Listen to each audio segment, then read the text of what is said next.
ঢাকায় চলচ্চিত্রের আলোচিত চিত্রনায়িকা নিপুণের লন্ডন যাত্রা বাতিল করা হয়েছে।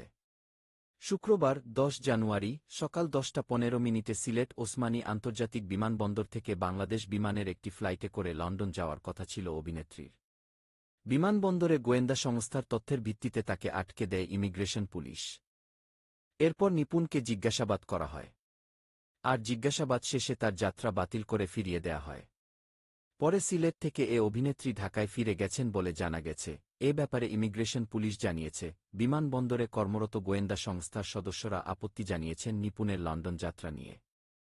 পরে তাকে জিজ্ঞাসাবাদের জন্য নেয় বিমানবন্দর কর্তৃপক্ষ। এ সময় তার পাসপোর্ট ও অন্যান্য কাগজপত্র পরীক্ষা নিরীক্ষার পর লন্ডন যাত্রা বাতিল করা হয়। তবে কেন তার ব্যাপারে গোয়েন্দা সংস্থা আপত্তি জানিয়েছে সেটি এখনও স্পষ্ট নয়। এদিকে ওসমানী বিমানবন্দর ইমিগ্রেশন পুলিশের অফিসার ইনচার্জ ওসি মোস্তফা নূর-ই-বাহার জানিয়েছেন, নিপুণের লন্ডন যাত্রা নিয়ে আপত্তি জানিয়েছে গোয়েন্দা সংস্থা।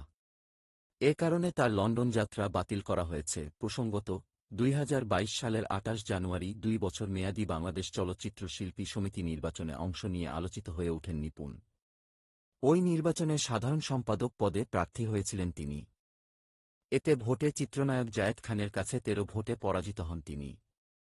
কিন্তু তা মেনে নিতে অসম্মতি জানিয়ে ভোটে কারচুপির অভিযোগ তুলেন, যা এক পর্যায়ে আদালতে গড়ায়। এছাড়া পরবর্তীতে ২০২৪-২৬ সালের নির্বাচনের ভোট গ্রহণ হয় ১৯ এপ্রিল।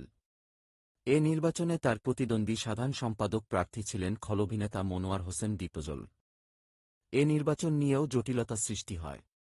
একসময় আদালতে যান নিপুণ। উল্লেখ্য, বিগত সরকারের শাসনামলে আওয়ামী লীগের বিভিন্ন দলীয় অনুষ্ঠানে সক্রিয় দেখা যেত অভিনেত্রী নিপুণকে। দলটির বিভিন্ন প্রচারণামূলক অনুষ্ঠানেও নিয়মিত দেখা যেত তাকে। এমনকি রাজনৈতিক দলটির নাম ব্যবহার করে বাংলাদেশ চলচ্চিত্র শিল্পী সমিতিতে বিভিন্ন সময় নিজের প্রভাব বিস্তার করতেন নিপুণ।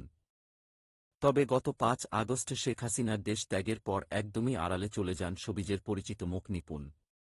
এরপর আর প্রকাশ্যে দেখা যায়নি এ অভিনেত্রীকে।